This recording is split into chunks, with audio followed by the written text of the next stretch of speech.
विशेष रूप से माताएं, बहनें, बेटियां इतनी विशाल संख्या में हमें आशीर्वाद देने पहुंची है।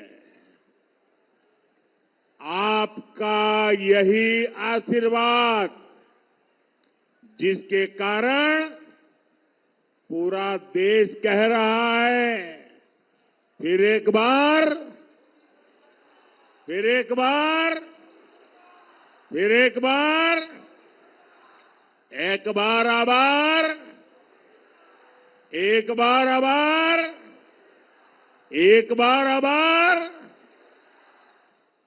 भाइयों और बहनों,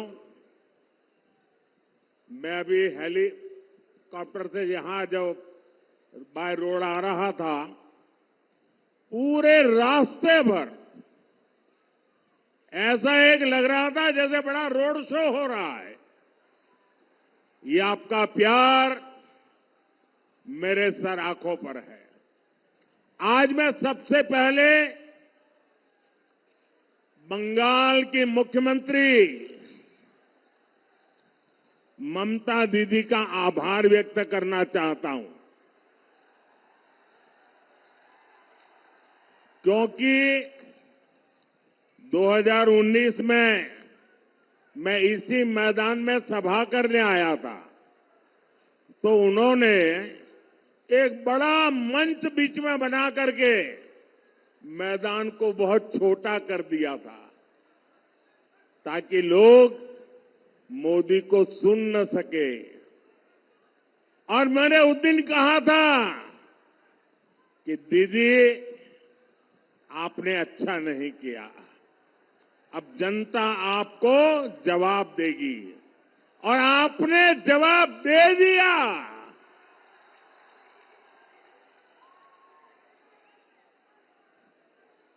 लेकिन आज उन्होंने ऐसा कुछ भी नहीं किया, मैदान खुला रखा, तो मुझे आप सबके दर्शन करने का सौभाग्य मिला। आपका दर्शन करके आज मेरा जीवन धन्य हो गया, और इसलिए मैं बंगाल सरकार को कोई रुकावट न करने देने के लिए जरूर आभार व्यक्त करता हूं। भाइयों और बहनों, 21वीं सदी का ये समय भारत के लिए बहुत अहम है। ये समय विकसित भारत बनाने का है, और जब भारत विकसित होगा तो बंगाल उसका बहुत बड़ा लाभार्थी होगा। बंगाल के मेरे भाई बहन उसके सबसे बड़े लाभार्थी होंगे। ये समय महाराजा नरनारायण, वीर चिल्ला रॉय और ठाकुर पंचानन वर्मा जैसे महान सपूतों के सपनों को पूरा करने का समय है। और इसलिए 19 अप्रैल को जब आप मतदान केंद्र पर वोट डालने जाएंगे, तो इस बात को बराबर याद रखिएगा। और हम याद रखें, ये देश का चुनाव है, पूरे हिंदुस्तान का चुनाव है। ये देश को दुनिया की तीसरी बड़ी आर्थिक ताकत बनाने का चुनाव है। और इसलिए दिल्ली में कोई कमजोर सरकार नहीं, बल्कि स्थिर और मजबूत सरकार जरूरी है। आप मुझे बताइए क्या देश को दुनिया की तीसरी बड़ी आर्थिक शक्ति बनाना चाहिए कि नहीं बनाना चाहिए? बनाना चाहिए कि नहीं बनाना चाहिए? इसके लिए मजबूत सरकार चाहिए कि नहीं चाहिए? मोदी मजबूत सरकार देता है कि नहीं देता है? आगे भी देगा कि नहीं देगा? और इसलिए देश की सरकार बनानी है, मजबूत सरकार बनानी है, काम करने वाली सरकार बनानी है। साथियों, आजादी के बाद हमारे देश में 6-7 दशक तक लोगों ने केंद्र सरकार में सिर्फ और सिर्फ कांग्रेस का मॉडल देखा। अब पहली बार देश ने बीते 10 साल में पूर्ण बहुमत वाली बीजेपी सरकार का मॉडल देखा है। आज दुनिया कहती है कि मोदी मजबूत नेता है। दुनिया कहती है मोदी कड़े और बड़े फैसले लेने वाला नेता है। लेकिन मेरे भाइयों बहनों, मैं तो हाथ जोड़ के यही कहूंगा, बड़ी विनम्रता से कहना चाहता हूं कि मोदी तो भारत की जनता जनार्दन का एक बहुत सामान्य सेवक है।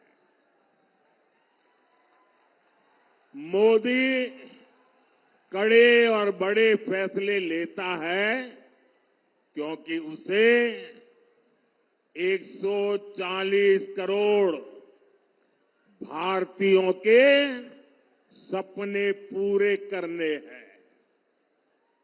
और इसलिए मोदी की गारंटी है,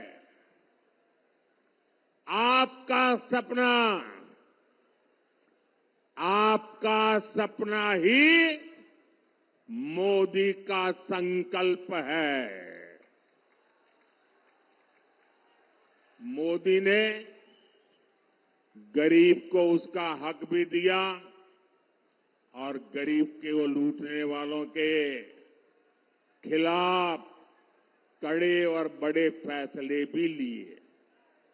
मोदी ने कड़े फैसले लिए ताकि देश भ्रष्टाचार मुक्त हो। मोदी ने कड़े फैसले लिए ताकि देश आतंकवाद से मुक्त हो। मोदी ने बड़े फैसले लिए ताकि 140 करोड़ भारतीयों को नए अवसर मिले। आज गांव-गांव डिजिटल हो रहा है, घर-घर फोन पहुंच गया है। ऐसा आधुनिक नेटवर्क दुनिया के कई विकसित देशों में भी नहीं है। मोदी ने बड़े फैसले लिए ताकि गांव और गरीब का, एससी, एसटी और महिलाओं का जीवन आसान हो। कांग्रेस तो दशकों तक देश को गरीबी हटाओ का नारा देती रही। ये बीजेपी सरकार है जिसने 10 साल में 25 करोड़ लोगों को गरीबी से बाहर निकालकर दिखा दिया है। और ये इसलिए हुआ क्योंकि हमारी नीयत साफ है, ईमानदारी से काम कर रहे हैं। और इसलिए मैं कहता हूं, नीयत सही तो नतीजे भी सही। ताई आम्ही बोली उद्देशो सटीक, ताले परिणामों सटीक। साथियों, मोदी आपके भविष्य की चिंता कर रहा है। आपकी आने वाली पीढ़ियों के सामने ये दशकों पुरानी चुनौतियां हटा रहा है। मोदी की नीयत सही है, इसलिए अनेक दशकों बाद जम्मू कश्मीर को आर्टिकल 370 से मुक्ति मिली है। मोदी की नीयत सही है, तभी दशकों के इंतजार के बाद नारी शक्ति वंदन अधिनियम पास हुआ। महिलाओं और को संसद और विधानसभा में आरक्षण मिला है। मोदी की नीयत सही है, इसलिए 500 साल बाद अयोध्या में भगवान राम का भव्य मंदिर बना है। और इसलिए देश कहता है, जहां दूसरों से उम्मीद खत्म होती है, वहां से मोदी की गारंटी शुरू होती है। पश्चिम बंगाल के करोड़ों परिवारों को मुफ्त राशन मिल रहा है, क्योंकि मोदी ने इसकी गारंटी दी थी। यहां बंगाल के करीब 40 लाख गरीबों को पक्का घर मिला है, क्योंकि मोदी ने इसकी गारंटी दी थी। पश्चिम बंगाल के करोड़ों परिवारों को पहली बार टॉयलेट मिला, बिजली मिली, गैस मिला, नल से जल कनेक्शन पहुंचा, क्योंकि ये मोदी की गारंटी थी। यहां बंगाल के किसानों के खातों में हमने पीएम किसान सम्मान निधि के 8,500 करोड़ रुपए सीधे भेजे, क्योंकि ये मोदी की गारंटी थी। और साथियों, 10 साल में जो विकास हुआ, बहुत बड़ी लंबी लिस्ट है। हिंदुस्तान के हर इलाके में हुआ, हिंदुस्तान के हर परिवार तक पहुंचा। बहुत कुछ हुआ है, लेकिन आप याद रखिए, ये जो 10 साल में हुआ है ना, 10 साल में जो विकास हुआ है ना, वो तो सिर्फ ट्रेलर है, ट्रेलर।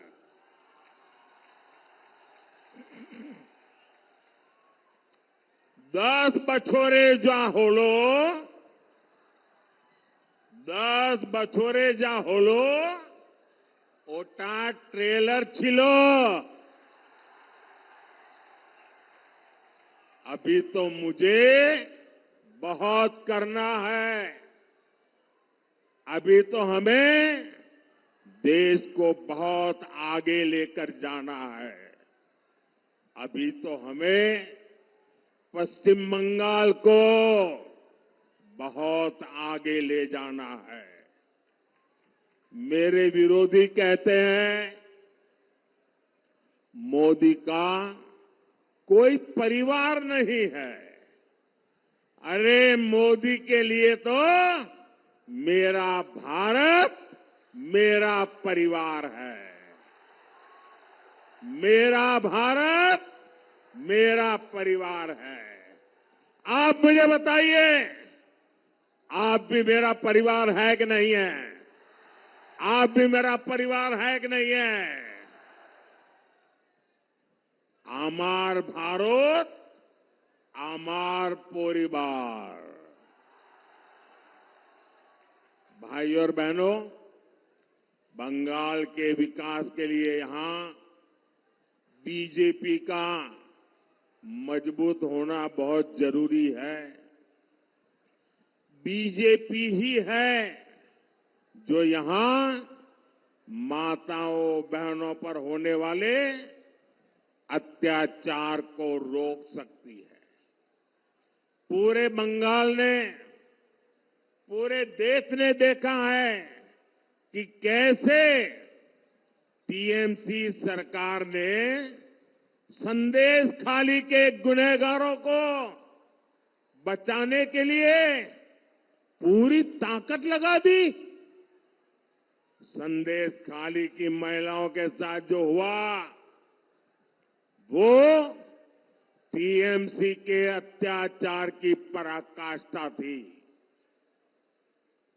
अब बीजेपी ने संकल्प लिया है कि वो संदेश खाली के दोषियों को सजा दिलवा कर ही रहेगा। उन्हें जिंदगी जेल में ही काटनी पड़ेगी। इसलिए यहां हर बूथ पर कमल छाप पर वोट पड़ना जरूरी है। साथियों, नारी सशक्तिकरण ये बीजेपी की प्राथमिकता है। यहां पश्चिम बंगाल के गांव-गांव में लाखों बहनें सहायता समूहों से जुड़ी है। अब मोदी ने 3 करोड़ बहनों को, मेरी माताएं बहनें सुनिए, मोदी ने गारंटी दी है 3 करोड़ बहनों को लखपति दीदी बनाने की मेरी गारंटी है। मैं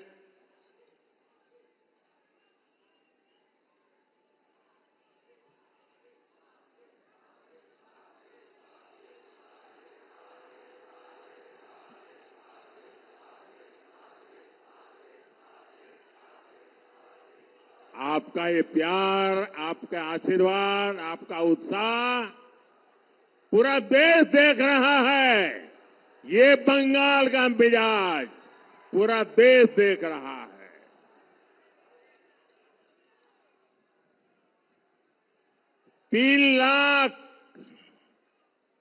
3 करोड़ लखपति दीदी बनाना और दूसरा नमो ड्रोन दीदी योजना के तहत बहनों को मैं ड्रोन दे रहा हूं, उन्हें ड्रोन पायलट बना रहा हूं। ड्रोन से होने वाली खेती में बहनों की बड़ी भूमिका होगी, उनकी आय बढ़ेगी। मेरा प्रयास है कि माताओं बहनों के हमारे समूह आत्मनिर्भर भारत को गति दे। साथियों, कुछ बिहार हो, अलीपुर द्वार हो, ये पूरा क्षेत्र अनंत संभावनाओं का क्षेत्र है। इसलिए बीजेपी सरकार इस पूरे क्षेत्र में विकास के लिए निरंतर काम कर रही है। बांग्लादेश के साथ व्यापार कारोबार करना आसान हो, कानूनी तरीके से वहां आना जाना आसान हो, इसके लिए हम निरंतर प्रयास कर रहे हैं। लेकिन टीएमसी, लेफ्ट और कांग्रेस का इंडी गठबंधन सिर्फ झूठ और अफवाह की राजनीति में ही जुटे हैं। इन्होंने राजवंशी, नामशूद्र और मतुआ साथियों की कभी परवाह नहीं की। लेकिन आज जब बीजेपी सरकार सीएए लेकर आई है तो ये अफवाहें फैला रहे हैं। मां भारती पर आस्था रखने वाले हर परिवार को नागरिकता देना ये मोदी की गारंटी है। मैं पश्चिम बंगाल के हर परिवार से कहूंगा, ये टीएमसी वाले, वामपंथ वाले डराएंगे, अलोकतांत्रिक तरीके आजमाएंगे, लेकिन आपने 10 साल मेरा काम देखा है। आप मोदी की गारंटी पर भरोसा कर सकते हैं। भाइयों और बहनों, टीएमसी, कांग्रेस और लेफ्ट की राजनीति ही झूठ पर, भ्रम फैलाना और अपप्रचार पर टिकी हुई है। इंडी गठबंधन अपने आप में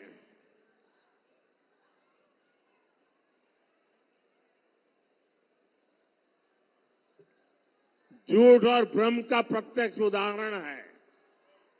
यहां टीएमसी, लेफ्ट और कांग्रेस वाले आपस में लड़ाई करते दिखते हैं, लेकिन दिल्ली में सारे एक साथ रहते हैं, एक ही थाली में खाते हैं। अब देखिए, ये राशन घोटाले, शिक्षक भर्ती घोटाले में जो लोग जुड़े हैं ना, उनको बचाना चाहते हैं। आपने भी देखा है कि टीएमसी के मंत्रियों के घर से नोटों के ढेर निकले हैं। ये सब मिलकर इन लोगों को बचाना चाहते हैं, जिन्होंने नौकरी के नाम पर ये मेरे परिवारजनों को धोखा दिया है। वे लोग उनको बचाना चाहते हैं। आप मुझे बताइए, जिन्होंने आपको लूटा है उनको सजा होनी चाहिए कि नहीं? जिन्होंने आपको लूटा है उनको सजा होनी चाहिए कि नहीं होनी चाहिए? जिन्होंने भ्रष्टाचार किया है उनको जेल में जाना चाहिए कि नहीं जाना चाहिए? ये पैसा आपका है, किसी को लूटने का अधिकार नहीं है। और ये इनको बचाने के लिए ये जांच में रोड़े अटकाते हैं और दिन रात मोदी को गालियां देते हैं। ये चाहते हैं कि पश्चिम बंगाल में भ्रष्टाचार, तोलाबाजी, खून खराबे की राजनीति ऐसे ही चलती रहे। मैं कहता हूं, भ्रष्टाचार हटाओ। वो कहते हैं भ्रष्टाचारी बचाओ। आमी बोली भ्रष्टाचार छोड़ाओ। तारा बोले भ्रष्टाचारी बचाओ। मैं इन भ्रष्टाचारियों को दो टूक कह रहा हूं, आपकी धमकी से कुछ नहीं होगा। ये मोदी है, भ्रष्टाचारियों को सजा दे करके रहेगा।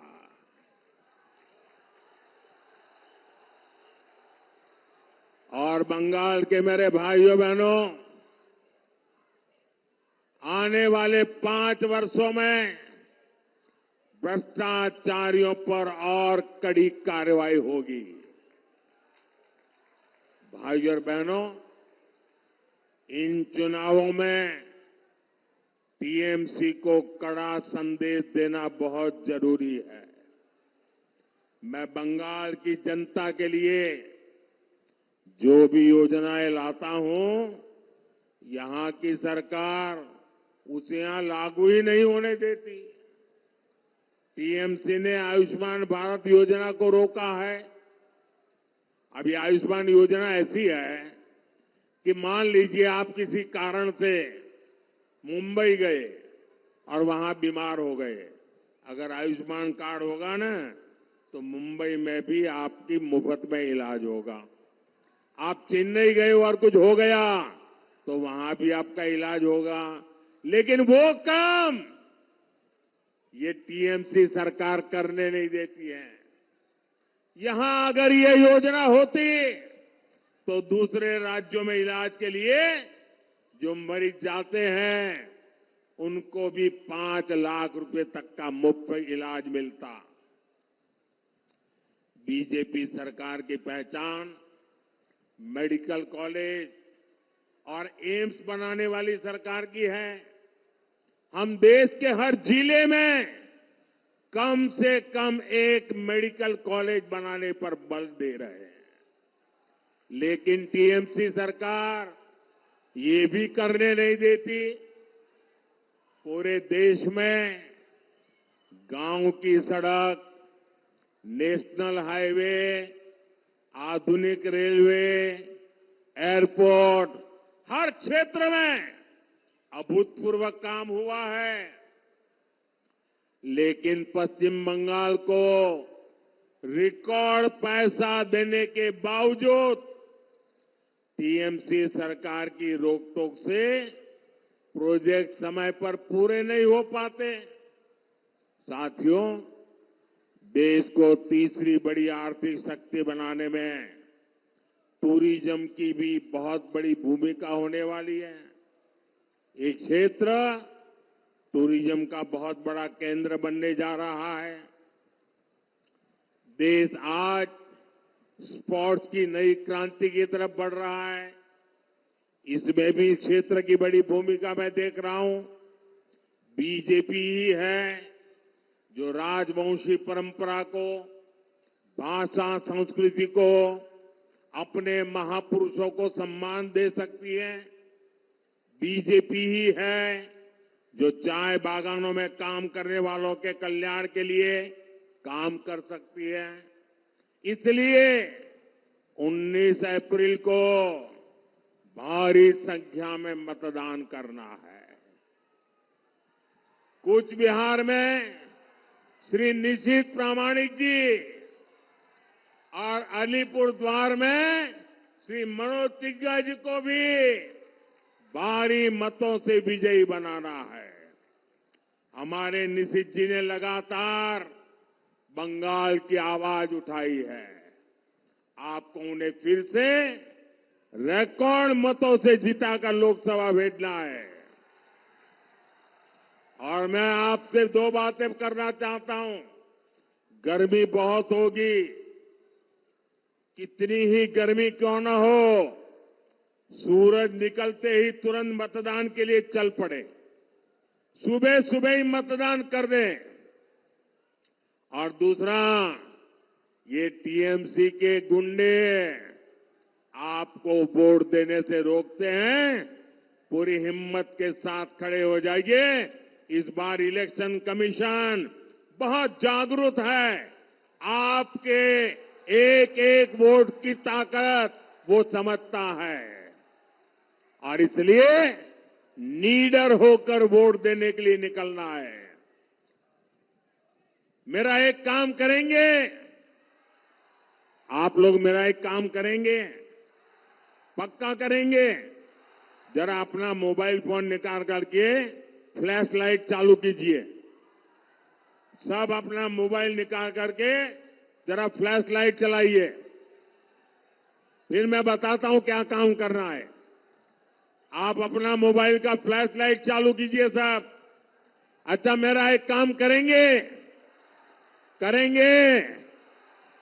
देखिए, यहां से जब जाएंगे तो घर घर जाना और जाकर के हर एक परिवार में कहना कि मोदी जी आए थे और मोदी जी ने आपको प्रणाम कहा है।